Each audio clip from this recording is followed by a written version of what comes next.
Should you be a Lyft driver or an Uber driver in 2024? Welcome back to Buck Living, a channel all about making money. I've done a ton of videos about Lyft and Uber, and the big question I get in general is, should you drive? Should you start driving for Lyft and Uber? What are the pros and what are the cons? And in this ultra in-depth and transparent video, I'm going to tell you everything you need to know about being a driver. The good, the bad, and the ugly. 2024, in my opinion, is going to be a very unique year when it comes to ride sharing. So in this video, I'm going to talk about the 10 different points you need to consider when it comes to should you drive for Lyft and Uber or shouldn't you drive for Lyft and Uber. Number one, the requirements. Got to start here because even if you want to drive for Lyft and Uber, you might not be able to. Now, I have done a bunch of videos and requirement videos on this channel because it does vary city to city and state to state. Some places, it's more of like an online application. You sign up, that's it. It's pretty quick and easy. Other places, you may need to get other documents, other stuff. In general, it does vary. In addition to that, it does vary Uber to Lyft. Now, the biggest requirement, which is kind of unfortunate, is for most places, Uber, you need to be 21 years or older. Lyft, you need to be 25 years or older. So let's say if you're in college, you're 20 years old, you're watching this video, unfortunately, you cannot drive for Uber or Lyft. Another big thing is your car. Now, it does depend if, let's say, you're going to use your own vehicle or rent one. I will talk about that a bit later in this video. But when it comes to the requirements for your car, there are certain requirements. For example, I remember one of my friends wanted to drive for Lyft and Uber, but he couldn't because he had a two-door vehicle. You cannot drive for Uber and Lyft with a two-door vehicle. If, let's say, your vehicle's too old, you cannot drive. There is a certain cutoff when it comes to how old your vehicle is, and if you can use it to drive for Lyft and Uber. Now, like I said, this does vary city to city, state to state. So let's say you live in Atlanta, Georgia. Maybe Google Atlanta, Georgia, Uber requirements, Atlanta, Georgia, Lyft requirements, for example. Because like I said, this does vary, and it's kind of unfortunate because if, let's say, you do want to drive, like you watch this entire video, and you're like, you know what? I want to do this Uber and Lyft thing. I think it's a great idea for flexible schedule, all these kind of benefits when it comes to being a rideshare driver. You might not be able to. Number two, too many drivers being on the road. This is a big issue. Now, some of these things I'm going to talk about, some of these points are more general Lyft and Uber points. Other ones are ultra specific, especially for 2024. This is a negative one. Now, some things on this video, I'm going to be honest, are going to be positive and negative. Like I said in the beginning, I'm going to talk about the good, the bad, and the ugly. And this is the ugly. And that is, a lot of statistics and analytics and reports have shown, and I've mentioned this in previous videos, all my dedicated subscribers know what I'm about to talk about, and that is that in 2024, you could essentially say or predict that there's never going to be more drivers on the road. And I gotta be honest, I've thought a lot about this, especially for this video. I cannot think of any positive thing to this for anyone looking to drive. And the reason why is, as you can imagine, there's a finite amount of rides to happen. And this sounds very kind of Captain Obvious to say, but it's important for this video. Remember, the only way a ride can happen is if one person orders a Lyft or Uber and a driver's on the road at the exact same time. Those two things have to happen at the exact same time. Now, let's say if you take a sports beverage like Gatorade, you could put a Gatorade on a shelf and it could be there for 3 months, for example, until it expires, right? And someone could buy it, right? So the timing isn't as critical for a sports beverage or for most items, right? Take this microphone, for example, which, as a side note, I film all my videos with the Shure MV7 microphone. I have gotten some questions about that. But anyway, this microphone, it's not like a perishable object, so maybe like, a year, 2 years, 5 years? Where the timing isn't as strict. With Lyft and Uber, it is. And why this is so important, why I bring that up, is because if there's so many drivers on the road, and not only a finite amount of rides happening, but a finite amount of rides happening in such a small window, because if you think about it, someone pulls up the app, they order it, that means that it's very possible for you to go on the road start driving, and you might get one ride in an hour or no rides at all. And if you're considering should you drive for Lyft and Uber or not, well, let's be honest, more likely than not, 90 to 95% of the time, I find when I talk to people who go out and they drive, you want to make money. No, it sounds stupid to say. I know there's some very unique examples out there. Maybe we'll talk about them a little bit later in this video. Like I know some elderly people who are retired are like, hey, it just gets me out of the house. I don't really care about the money. I know other people, I heard about one mom, this is very unfortunate. Her son died because of her drunk driver. And she says, look, by me driving for Lyft and Uber, I don't care about the money. I just feel like that by me driving on a Friday and Saturday night, I'm helping people get to and from the bar or the nightclub or whatever who are drinking. So it takes more drunk drivers off the road, right? I know there's a lot of different people out there who do drive for other reasons, but for 90 to 95% of people I find, it's mainly the money. But let's be honest, if you go out and you drive and you don't get any rides, you get nothing, and you don't make money, Lyft and Uber is not worth it. Now, it is tough to say what's going to happen in 2024. Obviously, it does kind of depend, and this is a bit of speculation right now, but a lot of analytics have shown that more people, given the economy, which I will talk about a little bit later in this video, as a result, more people are saying, look, Lyft and Uber is truly the best secondary option because it's flexible and all this kind of stuff. I'll talk about the benefits a bit later. And as a result, the benefits of Lyft and Uber, especially the biggest one being the flexible schedule, well, hey, in addition to my 9-to-5 job, because I need to pay bills, because things are getting more expensive because of inflation, I'm going to drive for Lyft and Uber. And with the rise of drivers on the road, and not really an increase of passengers, I mean, if you think about it, yeah, Lyft and Uber is getting more popular around the world, and ride sharing is expanding to other countries in the world, which is huge. But in a global, in a very specific area, take like Los Angeles, where I'm now, or Boston, or whatever, it's not like there's more and more people taking ride sharing. Although maybe there is, but it's not as much compared to the amount of drivers being on the road. And this big mismatch of drivers versus passengers means that you could go out and drive and not make that much money at all, which means it's not going to be worth it. Again, this is unfortunate because I've talked about this, like I said, in other videos on this channel, and I've already gotten numerous comment after comment, numerous comments of people saying, hey, Mark, it's not happening in 2024 per se. It's already happening. I went out and I drove and I got 1 or 2 rides in 2 hours. I went out and I got almost no rides, right? And if you think about it, and this is even more annoying, when you factor in gas, the maintenance on your car, expenses, your time, of course, is valuable. It is literally possible, if there's too many drivers being on the road, that you could go out and literally make negative money. That you could go out and, let's say you start up your car, you drive around a little bit, you're trying to hit those surge pockets, which are on the Lyft and Uber app and everything. You could go out and drive and realize, oh, wow, I just went and drove. I wasted, I don't know, let's say you drove for 10 miles, you got no rides. Because if you factor in and do all the math of depreciation and all this kind of stuff, you could literally make negative money. Not good, and I'm not gonna lie, when it comes to 2024, out of anything I'm gonna mention on this video, this might be my biggest concern overall. Number 3, minimum hourly guarantees. Now, when it comes to 2024, this is now talking about the good, the bad, and the ugly, all the way on the other end compared to the last point. This is a good thing. This is a potential huge thing that's been slowly spreading, and that is minimum hourly guarantees. This is almost like the rebuttal, or could make too many drivers being on the road not as much of an issue. What I'm talking about is when you typically go out and drive for Lyft and Uber, in most places, and I do want to stress that, in most places, you can go out and drive, like so you get one ride, like so you get $5 for that ride, you make $5 an hour, that's it. Or let's say you go out and drive for an hour and you get no rides, you make no money. That's it. However, things are slowly spreading where now in different places, you can get a minimum hourly guarantee. It does depend city to city and state to state. It is very unfortunate that when it comes to the legal rules here in the United States, being more specific, different states can have different laws or requirements or whatever, right? Like I mentioned before when it comes to the requirements in the beginning of this video.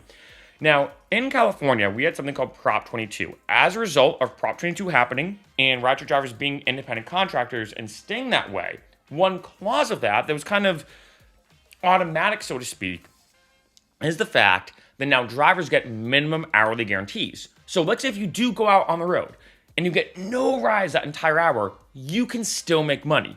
You know that you cannot make negative money like I mentioned before. However, in most places, this is not the case. One thing I do want to mention now is there's a big case in New York City where Lyft and Uber got fined. I think it was 328 million, roughly around that amount, $328 million as a result of them basically screwing over drivers, to sum it up in like a sentence or whatever. And as a result of that, they put in a new law, a new wage law for New York City, that drivers now get minimum hourly guarantees. Now, this is something that's slowly spreading. I know Minnesota has been talking about this as well. At least at the exact specific time in this video, it's not happened yet in Minnesota. I know it's been kind of like shut down here and there, but it's a conversation that's happening. And I know for most people watching this video, you might be like, well, Mark, I'm not in California. I'm not in New York City, for example. However, if you look at California and New York City, any single time a big thing happens in ride sharing, there usually is a ripple-like effect around the rest of the country. And this is super important to bring up, especially for 2024, because I'm going to be honest. If, let's say, you live in a rural part of Ohio or Utah or something, is driving for Lyft and Uber worth it? My initial answer, if you had to say, hey, Mark, you're forced to give an opinion, yes or no, I'd probably say no. I'd be like, if you're in a very small area, small town, you might not get that many rides. It might not be worth it. You're probably better off getting another job.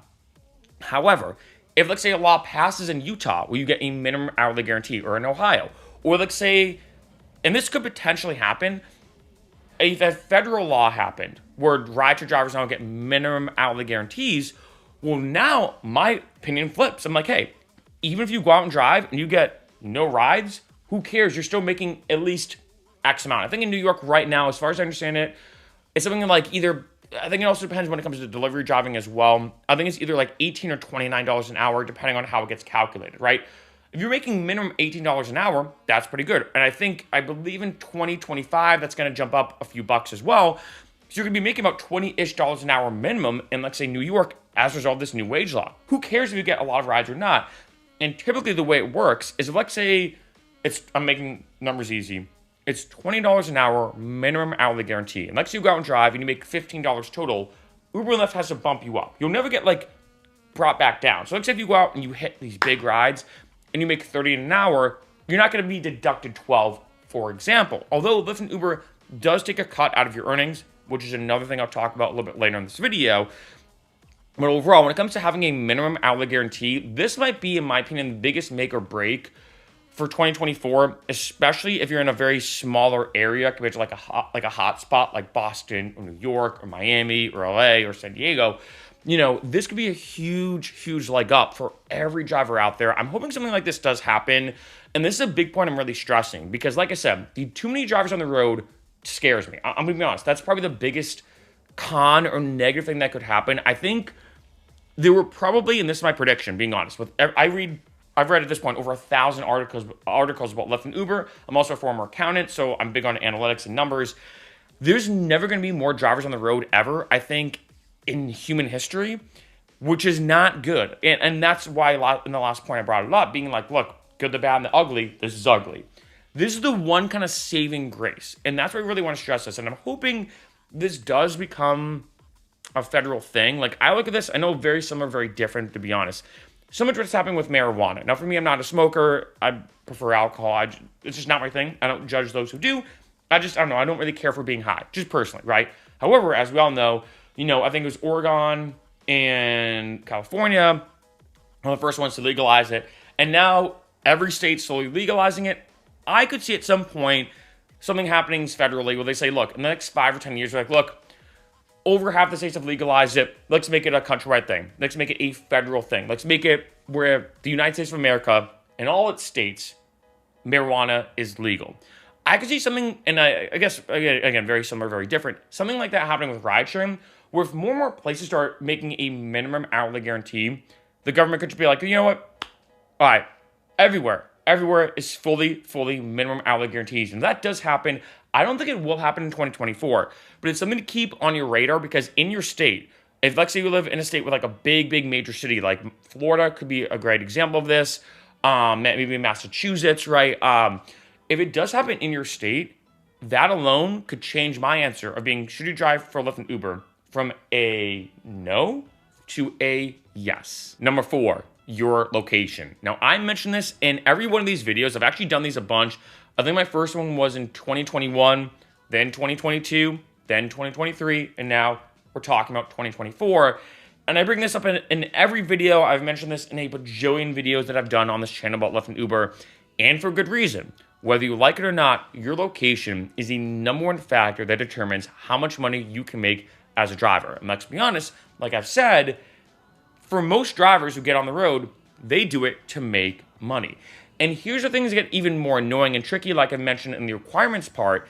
Your location is a big factor if you can even drive or not in general. You'd be surprised, being honest, especially the more I've done videos about the different requirements in different cities, the more I've gone in depth about Lyft and Uber analytics, your location has even a way bigger impact than I first initially realized when starting to look into the analytics. I've mentioned this before in a bunch of other videos. I haven't seen them do it in a while, which is kind of annoying, but back in the day, Rideshare would do almost every year, like an analytics report or recap of the past year of what Lyft and Uber drivers were making. And the big kind of, I think it's a little bit outdated now, so I'm not going to show it. But there's a big graphic they made for 2018. Again, this is like 5 or 6 years ago now, where they showed where people were driving and the average hourly rate. Now, as a side note, I do want to say this, when it comes to the average hourly rate, I do usually say 20 to 25 an hour. I'm going to talk about that a little bit later in this video, but I'd say that's the average hourly rate for the Lyft and Uber driver. And what they showed, though, is that if, let's say, you're in a very small part of Ohio, your average rate, I put that in heavy quotation marks, is $6 an hour. As opposed to, like, say, in Los Angeles or San Diego, it might be 25 an hour. And here's the thing. That means if you have two drivers, driver A, driver B, they drive the exact same times with the exact same vehicle, they're both super nice and friendly, basically they're doing everything the same. If one lives in California and one lives in Ohio, the one in California is going to make more money, all things being equal, just because of the location. So, bring this now back to this video. As you can imagine, if you're in Ohio, I more lean towards no when it comes to driving. But if you live in California, I more lean towards yes. However, and this is the biggest thing at the end of the day, is to try it out. That's my biggest advice, and I will talk about this again a bit later in this video, because I'm giving you all kind of the basic foundations. But when it comes to driving for Lyft and Uber, you never really know. Like, maybe you live in Columbus, Ohio, or Cincinnati, or something like that. I actually DJed before at a bar, I think it's called Stubby's, near Dayton, in case anyone knows where that place is. Like, I've DJed there before. I DJed, I think it was, the area's called the Ghetto at University of Dayton in Dayton, Ohio. But anyway, let's say you're in Dayton or Columbus or Cincinnati or whatever. You never know. Maybe you go out and drive and you're like, you know what, Mark? I disagree with you. I'm actually making really good money. You do never know, and things do fluctuate and change. And a big thing I will say as a side note, definitely download both apps. I know there are some locations that say, and I've had people say this to me, like, Mark, this city that I'm in prefers Lyft over Uber, or Uber over Lyft. Always download both apps, because there's going to be different bonuses, different incentives, all these different things, and you can compare and contrast. Maybe in some cities, talking about your location, Uber does pay more, and you get more rides. In other cities, it might be Lyft. Like I've heard of in Denver, Colorado, more drivers making more money through Lyft than with Uber, right? Your location has a massive impact on how much money you can make. In addition, I got to bring this up again, the requirements are also super frustrating. For example, one of the most, if I use the word, annoying areas I've seen when studying different cities and requirements is Portland, Oregon. I mean, it's a lot of stuff you have to do. And some people might say, you know what? This is a lot of stuff I have to do to sign up. Maybe the ROI isn't there. Maybe if I do all this stuff to sign up and it ends up not being worth it, well, that's just kind of annoying. That's just very frustrating. Again, your location just has a massive impact. So that's something to be aware of. It's not like, I don't know, I'm trying to think of like a really good example, but it's not like most jobs where it's like, okay, it's pretty much going to be the same no matter where you work in the country. There's just a crazy difference in how much money people make when it comes to Lyft and Uber based off each location, and this is definitely something to keep in mind. Number 5, insurance. Now, this is a big one that I find flies under the radar a lot. And again, my dedicated subscribers know a lot about what I'm going to talk about. But this is a big one because as time has gone on, Lyft and Uber now is such a staple in our society. And this is very important. If you go to, I do a lot of videos about Las Vegas for my vlog channel. In case you don't know, I have 4 different YouTube channels. And on my vlog channel, I've done a bunch of videos about like Las Vegas nightclubs and everything. If you go to any hotel in Las Vegas, there will be designated rideshare pickup and drop-off locations for Uber, Lyft, etc. Ride sharing is a massive staple in our society. And as a result, almost, I'm going to say 100% of insurance companies now know about it. And one of the biggest questions I do ask you when you do sign up is, have you ever driven for Lyft and Uber, or do you plan to drive a rideshare-like service such as Lyft and Uber? And this is very important. One, if you don't have auto insurance, don't drive for Lyft and Uber. Just get auto insurance in general. The second thing is, tell your insurance about it. I've heard of tons of stories, and this is very classic. Insurance companies would do anything they can to not cover you. So let's say you have someone in your car, you're driving, someone hits you, it's not your fault, and you call your insurance company, and you're like, yeah, I was driving for Lyft and Uber, this person hit me, and blah, blah, and they're like, wait, you were driving for Lyft and Uber? You didn't tell us that you're doing this new thing now with the vehicle that we're trying to insure you for.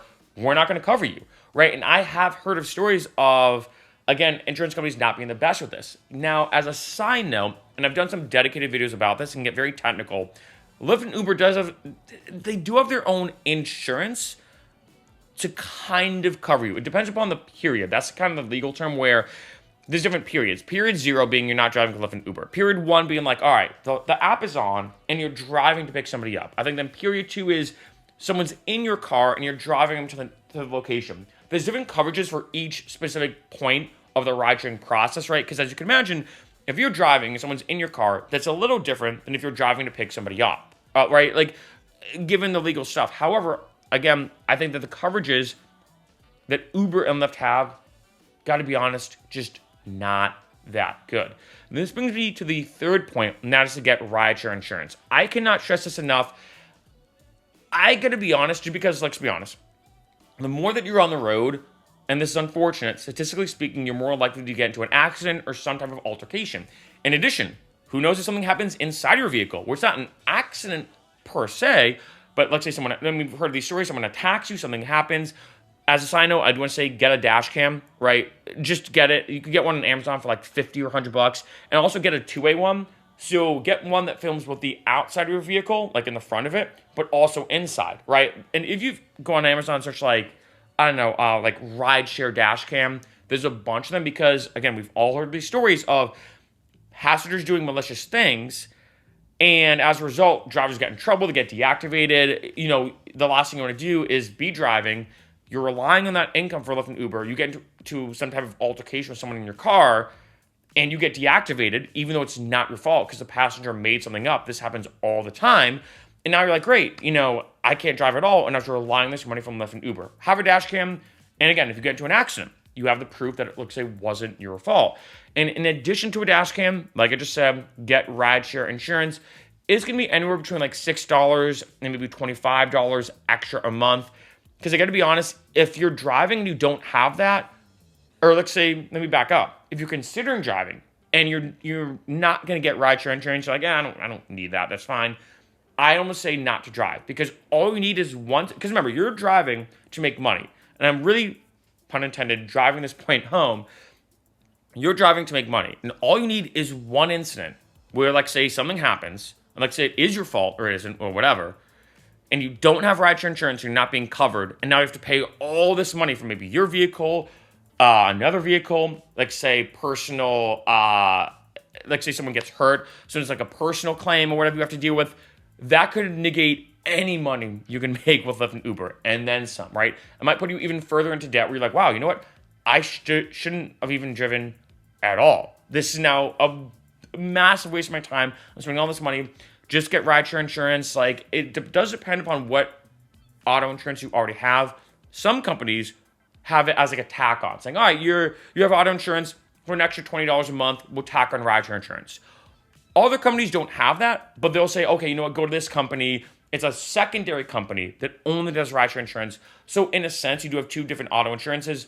Just get it. This is super important. Number 6, vehicle logistics. Now, I've done numerous videos all about having a vehicle because, as you can imagine, again, it sounds stupid to say, you need a vehicle to drive for Lyft and Uber. Now, you mainly have two options. One, to rent a vehicle, which I'll talk about, and 2 is to use your own. Now, remember, like I said, with the requirements, your vehicle might or might not qualify. This is something you do have to keep in mind. Another thing is, remember, when you drive for Lyft and Uber, and this is very unfortunate, and this is something I'm going to talk about in a couple points, is you're putting more and more maintenance on your car. So the more money you make, which is great, the more miles on your car, the more wear and tear, the more depreciation in general. So keep in mind, if you are using your own vehicle, for example, like say if you go to resell it in a dealership, a lot of dealerships now have a rule. They say, look, before you go to sell it into a dealership, they might say, hey, there's a bunch of different things. Has this car ever been into an accident, et cetera, et cetera? And they might say, and they do a lot now, is has this vehicle ever been used for taxi or ride-sharing-like service, such as Lyft and Uber? And as you can imagine, you're more likely than not going to get less money for your vehicle. So remember, there's a lot of stuff that can happen with your vehicle. So I know some people, for example, who have their own vehicle, but they rent one, right? So you do have different options when it comes to having a vehicle. Like I said, use your own or rent. I think for most people, it's easier just to use your own than to rent. You know, talking about renting, and this is a big thing to keep in mind if actually you are considering driving for Lyft and Uber. Talking about the math now. I'd say renting, because it's gone up, which is kind of unfortunate, is going to cost you anywhere between, I'd say, $200 and $300 a week. Now, for me personally, in case you're curious, I spend $300 a month for my vehicle. So, and I did buy it, by the way. I want to say that. So, if you're renting one, you're spending a lot of money. You're looking at, what, $800 to $1,200 a month? So keep in mind, let's say if you are considering driving for Lyft and Uber, and let's say you're going to do it part-time, you already have a 9-to-5 job, and you're like, shoot, I don't have a car though, I'm going to rent one. Well, let's say you get one for, to make numbers easy, $240 a week.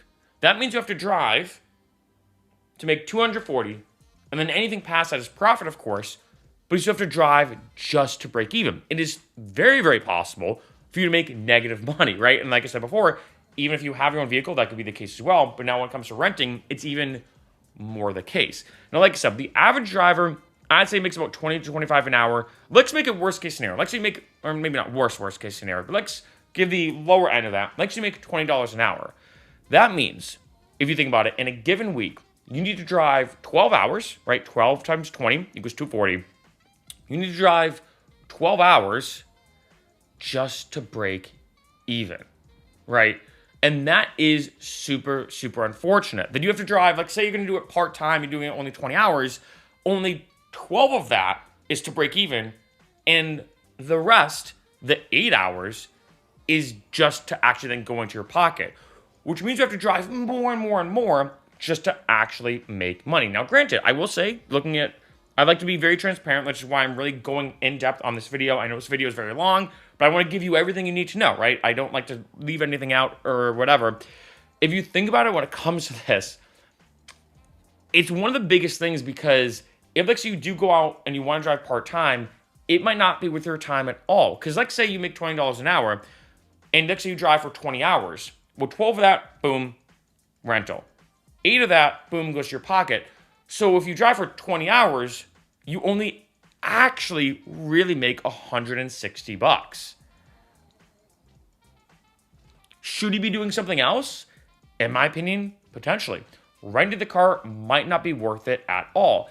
And that's a big, big thing to keep in mind because I will say this, again, looking at both sides, looking at the positives, I do think at least when it comes to Lyft and Uber that if let's say you have nothing, you don't have a car or whatever, you can at least rent one and slowly work your way up, right? Because yes, anything past that is profit. In addition, you're not putting any wear and tear or depreciation on your own vehicle. And if you don't have one, who cares? Because you're basically using another vehicle and make sure you read the terms. But most rental options do have like an unlimited miles option. So let's say if you're like, look, I'm going to drive 80 hours a week. You're going to go all out and drive 80 hours a week. Yeah, you have to eat those 12 hours in a sense. But then everything past that's profit. You can drive as much as you want. Maybe you start making money, you save up. You then maybe buy your own car or get a loan. You start using your own vehicle. So now you don't have to pay any rental fees at all. And you slowly work your way up. So in a sense, it does, at least trying to look at things on both sides, the rental option does give you the ability to at least start driving, start making money pretty much immediately.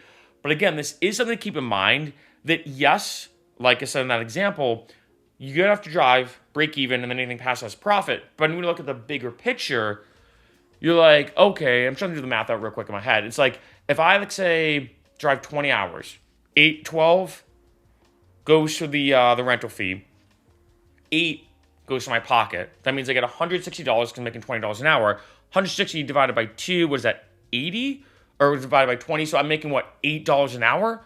So yeah, maybe you're going to make $20 an hour, but because you have to drive all this time just to break even on the rental, you're actually really making $8 an hour because all you're really bringing in is 160. Hopefully I did that math out right.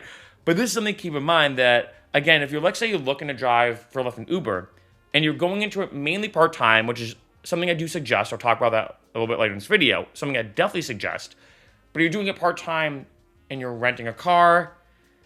I mean, to some people, maybe $8 an hour is worth it. But I think for most people, you could probably find a way better job that pays way more per hour. Number 7, bridging the gap. This is one that is kind of like a big meta theme, especially for 2024. And that is this. How much money the stuff is, how much money you're making. That gap has to be bridged in some way. Now, this could be a very in-depth topic. And again, I want to make this video as long as it has to be to give you everything you need to know, but not too long. But this is an important one to understand, especially as we move into 2024, and that is this. Drivers are making less money than ever before. Now, I will say as a side note, because you might notice on a bunch of my other videos, there's a lot of negative comments.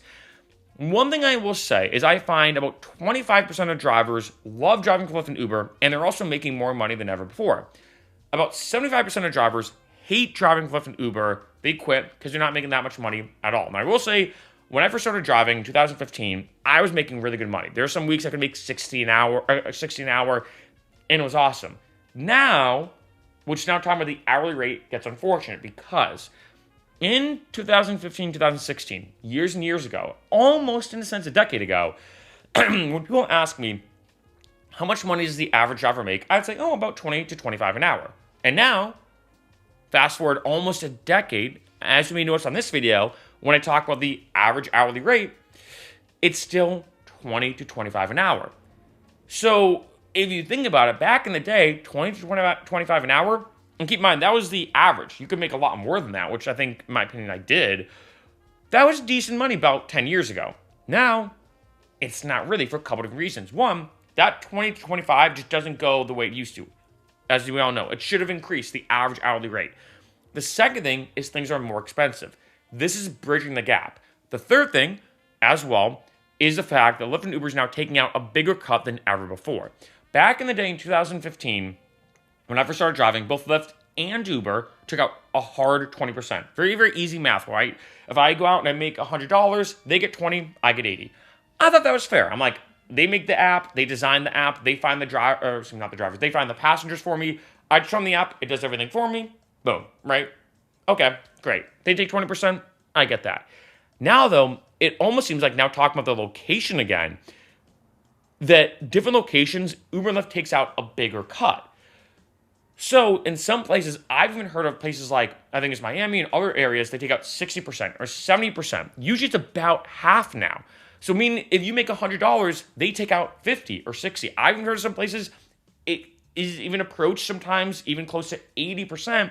So it's almost flip-flop. Now granted, I've not seen any hard evidence for the 80%. I don't think that's the case. But I'd say on average, from what I've seen, meta-analyzing all the comments I've gotten and looking at all the analytics I've seen, it's about 50-ish percent. It's kind of weird that it fluctuates. Before, it was a hard 20% everywhere. Now it's like all over the place, which is annoying. This is where the gap gets very tricky when it comes to should you drive or shouldn't you drive when it comes to Lyft and Uber. And that is, you're making way less money than before and spending way more money than before. That gap might not be worth it for you because in some ways, that gap has to be bridged. Either A, you have to accept that you're going to make way less money and have to spend way more money on stuff, or B, Lyft and Uber has to bridge it by paying you more. And like I said, drivers are going to be paid way less than ever before. Uber and Lyft, in addition to that, is taking out a bigger cut than ever before. And in addition to that, gas is more expensive. Maintenance on your car is more expensive. All these different things are more and more expensive, which is why a lot of drivers, if you look at a lot of comments on this channel, are saying, it's not worth it at all. Now, granted, I do want to mention that there are drivers out there who are making pretty insane money. This is something I will talk about a little bit later in this video. I feel like I've said that a lot, actually. So I'm not trying to keep it suspenseful, but like, there's a lot of points on this video. But there are drivers I know who make six figures, and they're loving it. But I gotta be honest, those are decently like far and few between. And I think it's just one of those unfortunate things to keep in mind that this gap has been getting bigger and bigger and bigger. And like I said, the bridging of it has to happen by either party. Either Lyft and Uber says, you know what, we're going to start paying our drivers more, which probably is not going to happen. I don't think it's going to happen at all. The only way it will happen is if a minimum hourly wage or a minimum hourly guarantee gets put into place in your area. Lyft and Uber doesn't want that. They fight heavily against that, but who cares, right? And I will say, too, when it comes to the minimum hourly wage guarantee, it will charge people more. I've talked about this in other videos. When it comes to delivery driving, for example, in New York City, they now tack on a $2 fee extra for every order. And I think when it comes to delivery driving, when you order Uber Eats, for example, there's a breakdown. So you will see that, so some people might get mad. When it comes to Uber and Lyft, I think people are used to fluctuating prices, which is why I'm heavily for a minimum hourly guarantee. Even if, let's say, it happens in, I don't know, let's say Portland, Oregon, and they now charge people $2 extra per ride. One, most people are used to a fluctuating price, and two, Lyft and Uber doesn't have that breakdown on the app, which is why I think a minimum hourly guarantee would be huge, because yeah, maybe Lyft and Uber won't pay their drivers more, but if they're forced to legally give them a minimum hourly guarantee, who cares? That gap will be bridged by Lyft and Uber. Or you just have to accept that you have to spend more money and do all this kind of stuff to bridge the gap yourself. And as you can imagine, like I said, with those 3 points, you make less money than before. That's super unfortunate. Uber and Lyft is taking out a bigger cut than before. Again, very annoying, and it sucks. And lastly, things are more expensive because inflation. It's just getting to the point for a lot of drivers where it's just really not worth it. And then adding this mess of too many drivers being on the road and all this kind of stuff. That gap, I hate to say it, is getting bigger and bigger. And I think it's going to get even bigger in 2024. Number 8, the big 4. Now, talk about the good, the bad, the ugly. This is the good. I find when it comes to Lyft and Uber, there's 4 big benefits, the 4 biggest reasons why you should be a driver. And I gotta say, some of these are fairly unique to Lyft and Uber. Is the flexible schedule, instant cash outs, low barrier to entry, and unlimited hours. So to go in depth about each one, because I do want to talk about the good and the bad and the ugly. I do want things to be transparent on this video. And I don't like to make videos that are like, oh, Lyft and Uber's the worst. Like, beware, beware, blah, blah, blah. I don't want to make it this kind of like overhyped, exaggerated thing, but I do want to give you the potential negatives that could arise. At the same time, I want to talk about the positive aspects. 1, the flexible schedule. As we all know, I think this is the biggest thing when it comes to Lyft and Uber. You can turn on the app whenever you want and turn it off whenever you want. I have had people hit me up say, hey, Mark, I just can't tell. My schedule's kind of random, and I can't really tell Lyft and Uber when I'm going to be driving. Not the case. You turn on the app whenever you want at no warning to Lyft and Uber. You turn it off whenever you want with no warning to Lyft and Uber. That is a big thing. In addition to, there's no quota when it comes to the flexible schedule nature. Meaning it's not like Uber says, hey, you have to drive a minimum 1 hour this week. You could drive 1 month for 100 hours in that month, not drive for 3 months, and then do a bunch of rides in 3 months, right? Like, so you could drive however you want. It is truly flexible. In my opinion, it's the closest thing to being your own boss without being your own boss, which, let's be honest, is pretty awesome. I got to give Lyft and Uber credit where credit's due. I think for better or for worse, in this case worse, this is why a lot of people are signing up now to be a Lyft and Uber driver, because let's be honest, it is truly the best second job. If you do any job and you want to add on a second job to that to work 2 jobs, Lyft and Uber is truly the easiest and the quickest to do so, right? For these reasons I'm talking about. Second thing, instant cash outs. This to me, I don't know why more people don't know this, because I gotta be honest, this is pretty awesome. What I mean is you can go out, drive, make $100, hit a button, and boom, it's instantly in your bank account. Now, for most places, they pay bi-weekly. I think that's kind of the standard, I think, for most places. Other places pay monthly, for example. Like, in case you don't know, YouTube, every YouTuber gets paid on like the 21st or 22nd of every month. I don't know why it's the 21st or 22nd. I mean, Google owns YouTube, so maybe there is some in-depth analytical reason. Maybe it gives them a few weeks to look out on the past month and absorb all the analytics and make sure there wasn't anything weird going on. I don't know, honestly. But anyway, as a YouTuber, which also I'm a YouTuber, and I'm not trying to musician and DJ, I get paid by YouTube once a month. Okay, now when it comes to Lyft and Uber, typically you get paid once a week. You get paid once a week from the earnings from the previous week. However, you do have the manual option to go into the app, hit a button, and get an instant cash out. And what's awesome about this, it's not like Venmo or PayPal, in case you haven't used those apps. Like say one of my friends sends me 20 bucks on Venmo and I hit the instant cash out option. What really happens is I don't know, it's usually pretty quick, but maybe 1 to 3 business days, that money will then be in my account. Not the case with Lyft and Uber. It is truly instant. It's not like instant with quotation marks where it's like, oh, well, it's instant to do it, but then give us a few business days to transfer it to your account. No, it's in your bank account right away. I think it costs like 50 cents or $1. I think, correct me if I'm wrong, I believe Lyft now charges 85 cents for an instant cash out. Who cares? Such an awesome feature.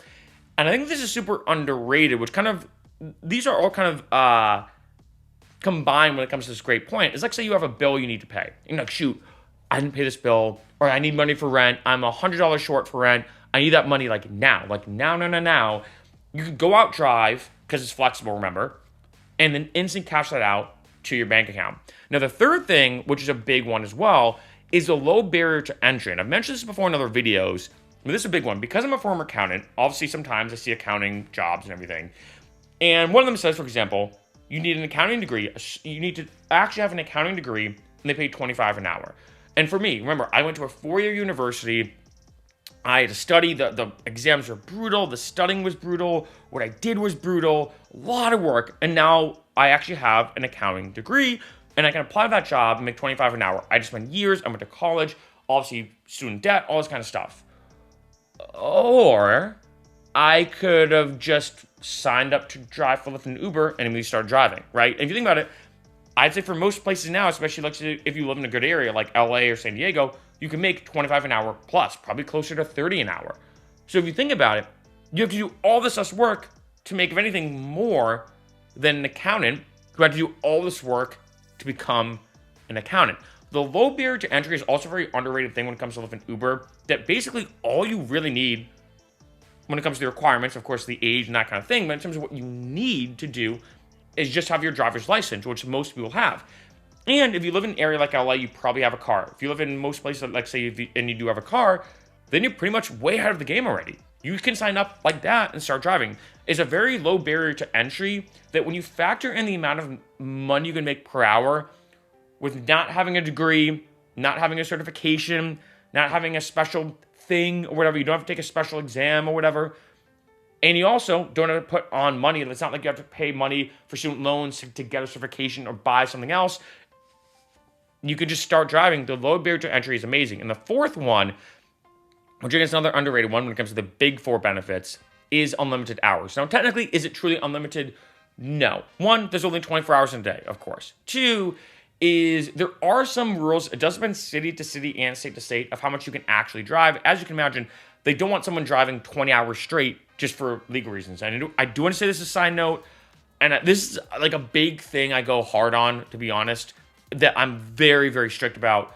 Do not drive when you're tired. I know that a lot of people being like, Mark, what are you talking about? Like, I know a lot of truck drivers do this. I know a lot of people, I've done a lot of road trips, and I know what it's like where you're like hitting that wall and you're seeing those white lines. Like, do not drive drowsy. An accident happens because someone was driving drowsy or tired every 30 seconds. I remember learning this from Matthew Walker, or Dr. Matthew Walker, one of the world's biggest sleep experts, that, of course, we know drunk driving is bad. We all know this. But drowsy driving has actually been shown to be worse because it's the difference between a delayed reaction when you're drunk or inebriated and no reaction because you're tired. In addition to, I think a lot of people think, oh, I've been drinking, I can't drive. I've been drinking, I can't drive.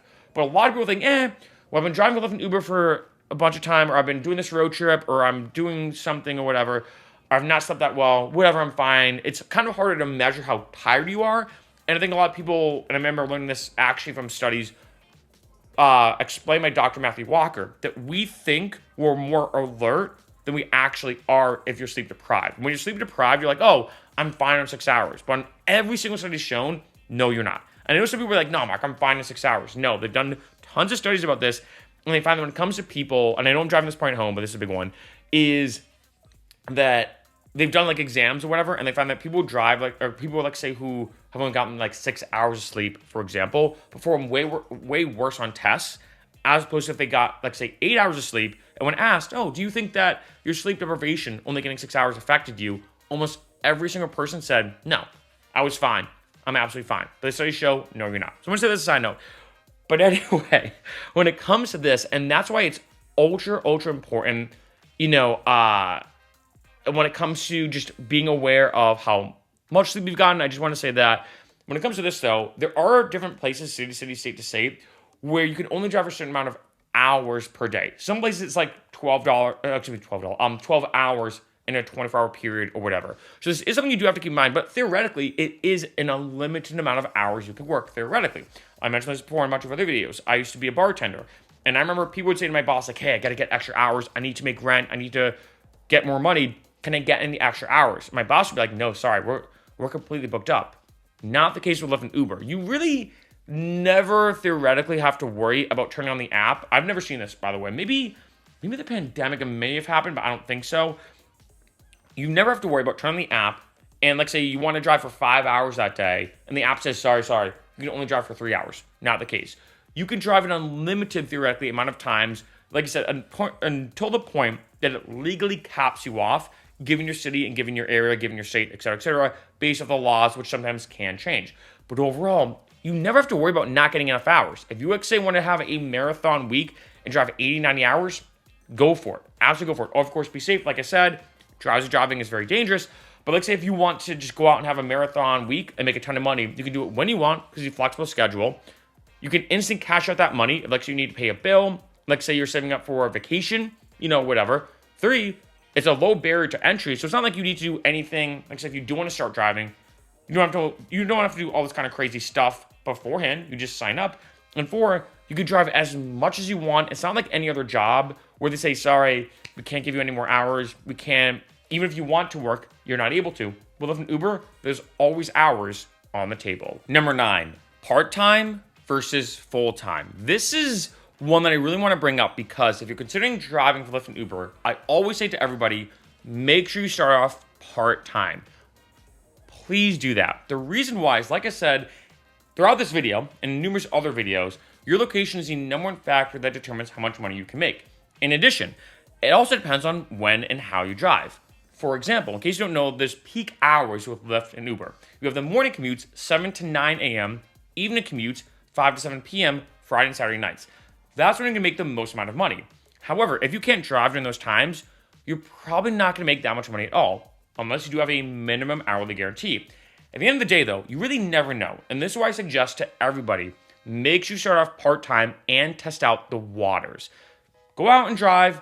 Maybe you spend a week. This is what I did actually when I first started driving. I kind of tracked when I made the most amount of money and least amount of money. For example, I realized in Boston, because more people, it makes sense when you're going to work in the morning, went from the kind of rural area to like the heart of the city to work, I realized I was actually better off not driving at 8 a.m., but I think my sweet spot was 8:20. Because at 8:20, the surge would be so high, I'd actually make more money than if I started at 8, right? So these are all kind of tricks I learned in terms of just kind of testing things out. And I did realize, of course, after a while, you know what? Lyft and Uber is worth it for me. I should continue driving. And that's what I did and helped support kind of my music career and YouTube and all this kind of stuff. And when it comes to a lot of people, I do suggest do it part-time. I know some people say, hey, Mark, I'm considering driving for Lyft and Uber. I'm just going to go all in. I'm going to go all in and drive full-time. And I'm like, don't do that. This is why, and I say this a lot, you have this polarizing perspective of Lyft and Uber. And I've mentioned this, previously in this video, and you see this a lot in comments. I've interviewed a lot of drivers, both online and offline. Some drivers are like, Lyft and Uber is the worst thing ever created. They treat the drivers like slaves. It's the worst organizations ever. On the other end, people are like, I love Lyft and Uber. It's the greatest thing. I've talked to a lot of parents, especially, who are like, yeah, I can drive Lyft and Uber. I don't have to answer to a boss. I can go to my kid's dance recital if I want to, or their soccer game. Obviously all these benefits like I just talked about. You have these polarizing perspectives. And I will say, I think a lot of these do exist where when you have full-time drivers, I find most people who drive full-time tend to dislike it. Most people who drive part-time tend to like it. And the reason why is that when you drive part-time, you're like, oh, this is pretty good. Like, say you drive part-time and you're only doing the peak hours and everything, you're like, wow, you're making good money and all that kind of stuff. Like, you're making really good money during the peak hours. Once you go from part-time to full-time, you think, oh, well, I'm making this amount of money because I'm driving during the peak hours and making great money. If I drive full-time, I'm going to double my income, right? Like, so you're driving 20 hours during the peak hours, and then you go to start driving 40 hours, you think you double your money, but that's not the case. Because once you start getting away from the peak hours, you're not going to make as much money in the off-peak hours or the non-peak hours, so you're not going to actually double your money. And I've said this before in other videos, that when it comes to going from part-time to full-time, the benefits of Lyft and Uber do increase to an extent, but not as much as you think. The negative aspects, though, of Lyft and Uber increase even more so, right? There's more and more maintenance on your car, more depreciation. If, like, say you drive and you do it casually here and there, your taxes aren't as complicated. And I'm not even talking that much about taxes on this video. That's a whole other thing within itself. But in case you've never done tax accounting or anything with taxes, you definitely need to hire a tax accountant. And do want to stress, I'm a former accountant, but I'm not your accountant. But like, say if you're driving especially full-time, you're probably gonna have to hire a tax accountant. You have to keep track of all your receipts. Maybe you're an independent contractor, which means that you're gonna have typically money owed to the IRS as opposed to you getting money back. A lot of people are not used to that. A lot of people think when tax time rolls around, they're like, hey, I'm getting a big lump sum back from the government. No, you will be contacted and they may say, hey, you owe us $4,000. You're like, wait, I owe money on my taxes? I thought I'd get money back. So that's the thing. Every time you make money from Lyft and Uber, especially full-time, you realize, oh yeah, technically that's not really what I'm making. Some of this is actually eventually going to have to be paid to the IRS for taxes. And on top of all this, which is a big thing I do have to bring up, and that is, keep in mind, you should also be saving money. And this will be a hard thing. It can be very difficult. Like, if you're driving and you're like, I'm not going to save, I'll be fine. And the tax season rolls around and they say you owe $4,000. You're way better off saving money. And I do suggest for most people, 30-ish%, 30 or less, but I'd say between 25 and 30%. So let's say if you go out and you drive, you make $24 an hour. Hate to say it, about 5 to 8 of those dollars should immediately go in your savings. You don't see it, you don't touch it. You're way better off, let's say, having $5,000 saved, and you only have to pay 4. No big deal. You have that $1,000 now to put back in your checking if you want to use it for something. Then, like, say you have $2,000 saved, and they go to ask you for 4. So tax is a huge issue, and this is why you have like a polarizing perspective of the full-time drivers realize over the years and years just how much negativity, I hate to say it, does exist with being a Lyft and Uber driver. And taxes, yes, taxes do exist for pretty much any independent contractor. Obviously for me, when it comes to YouTube and music, I am an independent contractor. So I do have to kind of do this stuff, for lack of a better word, when it comes to my own endeavors. It's not just Lyft and Uber. It's not like Lyft and Uber is the only job we have to worry about this when it comes to taxes. But it is something you have to keep in mind, and a lot of people are not usually used to that, right? So you have these polarizing perspectives, and this is why I suggest start out part-time. With all these things being considered on this video, do start out part-time. Start out part-time, because like I said, most people that I talk to who drive part-time love it a lot more because they're like, hey, it's more of a nice secondary income, right? For most people who I've talked to driving Lyft and Uber, they're like, all right, I'm making good money for my main job. I just do it on the weekends because why not, to make extra money, right? Like let's say it's a Friday night, you're like, all right, I don't feel like damaging my liver by drinking alcohol and going out. I don't want to spend a ton of money. Why not drive for Lyft and Uber? Make a few bucks, or maybe even more, right? You never know. Make $100, $200 or whatever. It depends on how long you drive and all these different metrics. You come back, you did a drink, you made money as opposed to spending money. Why not? I think a lot of people look at that when it comes to driving part-time as a great option. But then when you look at it full-time, it's like you have to deal with all this other stuff. This is something that just to really, really keep in mind, which is why a lot of full-time drivers don't like driving for Lyft and Uber. In addition to, when you're relying on it too, I think this is a big thing. This is what happened with me. I hated driving full-time because when you're relying on it, there is also slight pressure. Like, remember, you can turn the app whenever you want and turn it off whenever you want. So no one's going to slap you on the wrist or go after you if you don't make as much money. I mean, besides maybe boat collectors, right? This is why I suggest as a pro tip, make sure you have a quota where you're like, all right, I have to make $200. I'm making this, maybe not. Let's say you have to make $500 every week, and that's your quota. Make sure you hit that, right? But this is a big thing because when you start driving full time, if let's say they're not paying you that much in hours before, now you're getting scared because you have to rely on it. Like I said before, when it comes to bridging the gap, if let's say Uber and Lyft, for whatever reason, which could happen, they take a bigger cut out of your earnings, now you're scared. If you, let's say, get deactivated, which I talked about, that could be scary. If, let's say, gas gets way more expensive almost out of nowhere. I mean, we've had a bunch of fluctuations, as we know, when it comes to our economy, of gas just blowing up out of nowhere. And you're now like, shoot, I have to spend more money for gas and all this kind of stuff, and I'm relying on this money. It can get very nerve-wracking. So again, I know I'm bringing this up over and over again like a broken record. Just start out part-time, because that's where the big polarizing perspective does exist. Start out part-time, and you never know. I know some drivers who started out part-time, went to full-time, and they're like, I'm loving this. I'm loving it even more. And that's awesome, and that's great, and I'm glad it works for them. Other drivers, though, start out part-time. They're like, okay, I don't know if this is even worth it. And here's the thing. You're way better off starting off part-time, realizing it's not worth it, and you don't even transition to full-time because you're like, it's not worth it. As opposed to, like, say, going all in on full-time, and you realize it's really not worth it. Now you're like, shoot, I don't have any money coming in. Not good to jump into it. Don't just jump right into it. I know typically, was that quote that's like one of those, like, famous sayings, like, don't, you know, there's numerous different ways to get into a pool. Walking on the stairs is not one of them. You just got to jump in, whatever. Not the case with Lyft and Uber. Definitely tiptoe your way in and feel it out. And number 10, better alternatives. This one I do have to bring up. I did a video about 15 different gig economy jobs. I have it listed below in the description. And I made that video. It was about like an hour long. It was a really in-depth video. There was a lot of work that went into that video. The main reason why I wanted to post it, because I'm like, okay, why do people want to drive for Lyft and Uber? I know it sounds weird, but just hear me out. One, you want to make more money. Well, there's probably a lot of other jobs out there, there is, that you can make a lot more money. I know some people drive for Lyft and Uber because it's a flexible schedule, right? They can work around things with their family or whatever. Well, for me, now, being like a YouTuber or whatever, which still sounds weird to say out loud, I have a flexible schedule, right? Like, I make these videos when I want, how I want to upload, how I want, when I want. If, let's say, I have a certain engagement going on, or it's my friend's birthday on a random Wednesday, who cares? I don't have to tell my boss anything.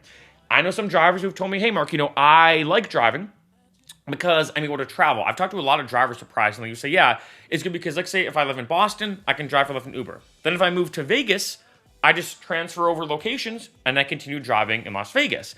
It allows me to travel and do that. Well, especially in this day and age, I would suggest getting a remote job. Maybe get into things like bookkeeping or data entry. I mean, you can learn QuickBooks pretty easy. I mean, again, I'm a former accountant, not your accountant. It does depend on kind of specific things. But you might be able to get like a very decently paying remote job that gives you those benefits that Lyft and Uber has. And that's a big thing I want to really bring up on this video, is because I think Lyft and Uber right now is very, very popular. Almost everybody uses Lyft and Uber now, let's be honest. As passengers, I take Lyft and Ubers all the time. So I think it's so common. A lot of people think, hey, it's flexible. Why not? But as I mentioned, all these points in this entire video, there's a lot of positives, and there's no way to ignore those. But there's a lot of negatives. And overall, if I had to give an honest perspective, I would say Lyft and Uber's not worth it the way it used to be. You're not just going to make that much money at all. And my thing is, if you can find a higher paying job that fits the reasons as why you want to drive for Lyft and Uber, why not just do that? If it's a flexible schedule, find another job that's flexible. If you want to be able to travel, get a remote job. If, let's say, you want a secondary income, I mean, hey, like In-N-Out here, In-N-Out, the fast food chain. If you've not had In-N-Out, to quote Tom Segura, get your life together. I love In-N-Out.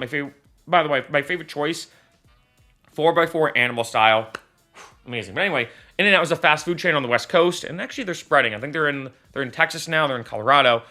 But I gotta say that In-N-Outs in California do hit differently. But anyway, just as a side note. But In-N-Out pays about like $20 an hour to be a fast food worker. And In-N-Out part-time is one of the only places that also gives you benefits. I believe you have to work there for over, I think it's 90 days part-time, and you actually get health benefits and stuff like that.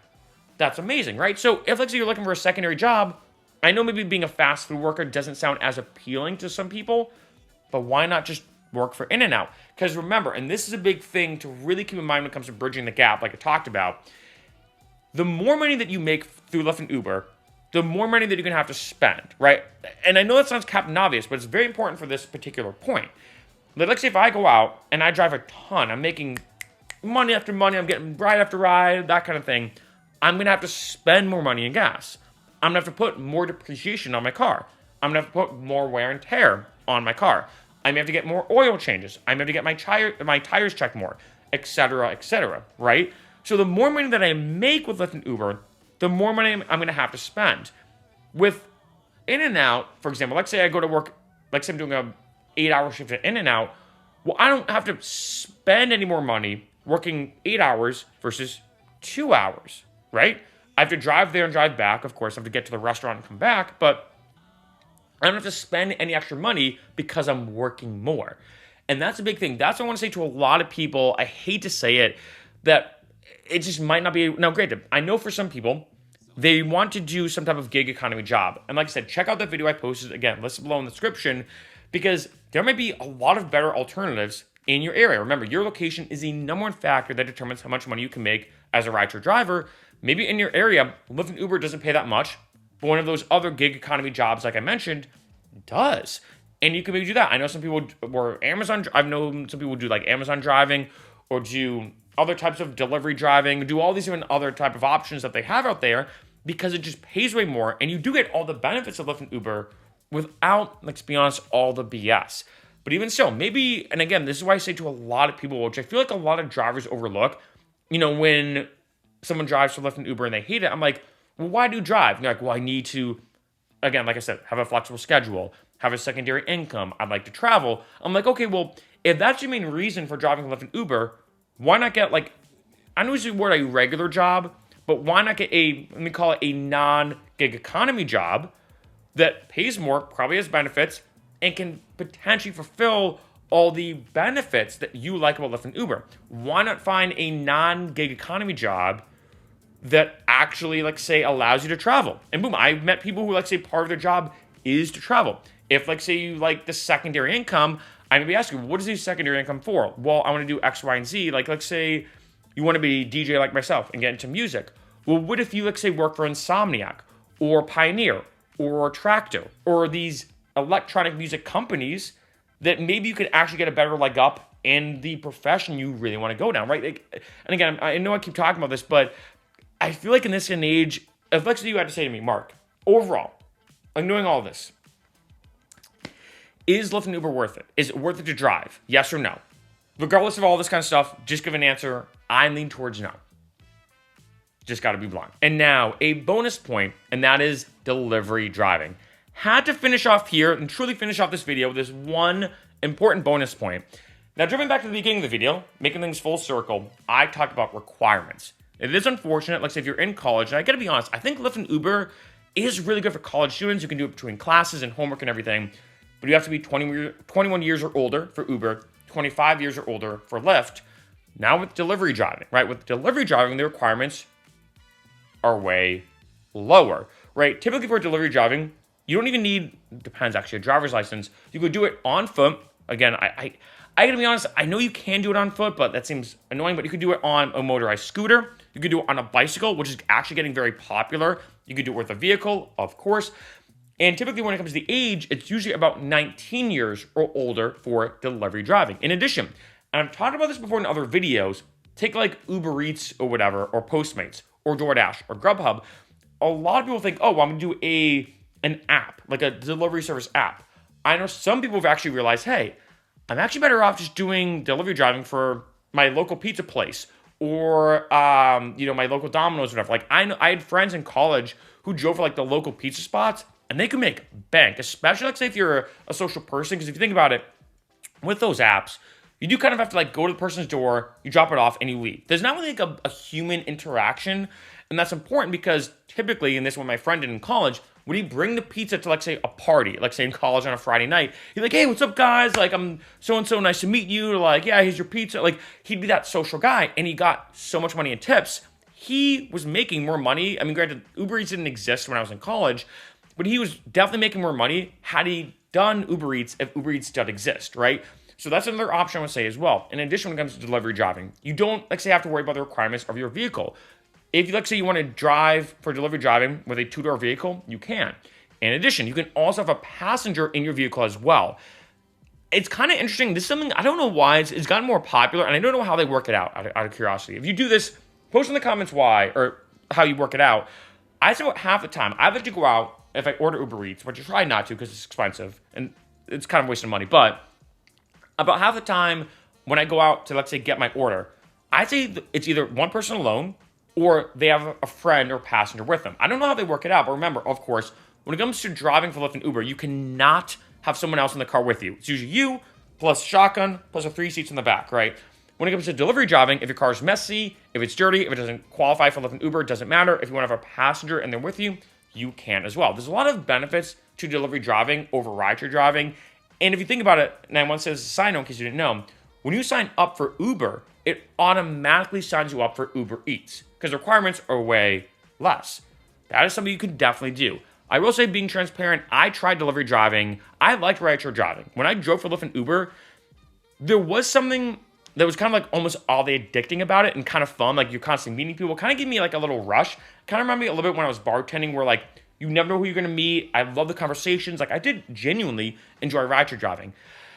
I hated delivery driving. Now, I know some people say, hey, Mark, I love delivery driving. I don't have to deal with anybody. I can put in my headphones, listen to podcasts, don't have to deal with people whatsoever. And I get that. But for me, the idea of like pulling over, throwing on my hazards, looking each way, making sure that like I'm not going to get ticketed or towed or whatever, running into the restaurant, making sure I grab the right order, coming back in my car, driving to the person's house, and I have to constantly get in and out of my car. I just didn't like delivery driving, just being honest. But I know some people do. And now the last point of delivery driving, which is probably the most thing, the almighty dollar. There's been a lot of reports, and I've read these on different sites, that I've actually stated, remember, your location's huge when it comes to your income. Then different locations, Uber Eats does actually pay more than Uber. And this is something you do have to weigh out. I've seen a lot of comparisons of Uber versus Lyft versus Uber Eats / Postmates or even DoorDash or whatever. Then in some places, it does get ranked in odd ways. Uber Eats pays more than Uber and Lyft, right? So it goes Uber Eats, Uber, Lyft. All the places it goes Uber, Uber Eats, and then Lyft. Or Lyft, Uber, Uber Eats. Or Lyft, Uber Eats, and Uber, right? So not only is there differences between Uber and Lyft, which I mentioned before, sign up with both apps, just do it. You can get the best bang for your buck when it comes to bonuses and incentives, which can fluctuate weekend to weekend. Like, one weekend, Uber might be paying more. Another weekend, Lyft might be paying more. I've said this example a bit ago in some videos that I remember on St. Patrick's Day in Boston. There was like a bidding war where Uber said minimum hourly guarantee $25 an hour. And then like 10 minutes goes by and I got a text from Lyft that said like, we're going to do a minimum hourly guarantee in St. Patty's Day, $30 an hour. And then Uber shot back 5 minutes later being like, you know what, we changed our mind. We're going to bump it up to $35 an hour. And there was like a bidding war between Lyft and Uber. I think Lyft won the bidding war at like $40 an hour minimum hourly guarantee. And as the person in the middle, in a sense, which is usually not the best place to be, but in this case, it's a good place to be, with being the person in the middle, you get the benefit of that bidding war. Now, granted, is that going to happen again? I doubt it, to be honest. But let's say one weekend Uber's paying more, great. Let's say the next weekend Lyft's paying more. But even with all that being said, it may be that, hey, whether it's Uber or Lyft, regardless of their bonuses, maybe Uber Eats just in general consistently pays more. Another thing when it comes to delivery driving, and in addition to the money, is the hours. When I've interviewed a lot of delivery drivers, for Lyft and Uber, Friday and Saturday nights is kind of like the peak. Kind of the best time you can drive when it comes to Lyft and Uber is Friday and Saturday nights. That's what I thought. I thought that for delivery driving, it'd be the same. Turns out a lot of drivers have told me that usually around like 10 a.m. to 2 p.m., so like the lunch hour, is actually more of like a peak hour. And here's the big thing. You can even combine these. Like say you wake up, you're going to do the morning commute 7 to 9 a.m. Although I will say, I know some drivers, which I cannot imagine doing this, like swear by this. They stress, like trust me. A lot of drivers wake up at 4 a.m. and go from like 4 a.m. to 10 a.m. So they do almost like the really early airport rides. It depends on the area. Like I know some people told me that in their area, the airport rides just pay bank. In other areas, they don't. I know, for example, bringing up Denver again, because my brother actually used to be a Lyft driver in Denver. The Denver airport, in case you didn't know, is pretty far from the city. So if you're constantly going all the way out there and back, apparently from what I've heard, it's just mathematically not worth it. It's really not that worth it at all. That's what I've heard, right? But if you think about it, like say you do like say a normal morning commute, you could do like 7 to 9 or 9:30 or 10 a.m. driving with Lyft and Uber, switch to Uber Eats or DoorDash, do like say 10 a.m. or 10:30 a.m. to like say like 2 p.m. And then like say maybe if you want to do like a marathon day at 2-ish p.m. or 3 p.m., you switch back to Uber and Lyft, you go 3 p.m. to like say like 7 p.m. to the evening commutes. Like this, you can go back and forth depending on however you want to do it. And this is a big thing that I want to bring up for delivery driving, that at the end of the day, easier requirements, a lot easier than Lyft and Uber. And in terms of the logistics, you might like it better or worse. For me, I didn't, but I know a lot of people do. And lastly, the pay. With the fact that Lyft and Uber is paying so much less than ever before, you never know. Maybe in your area, delivery driving actually pays more.